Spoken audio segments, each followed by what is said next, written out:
The Indian National Congress of Garo Hills region yesterday, the 4th of April 2022, had protested in Tura against the rising cost of fuel and cooking gas. The party blamed the BJP government at the centre along with the NPP-led government for the hardships which the common people are facing in the state.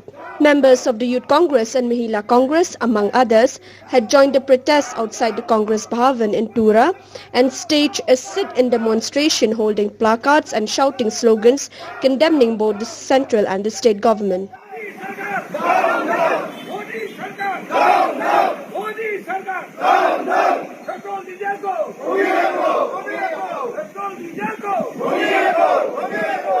BJP government down, down, down, down, down. BJP government down, down, down, down.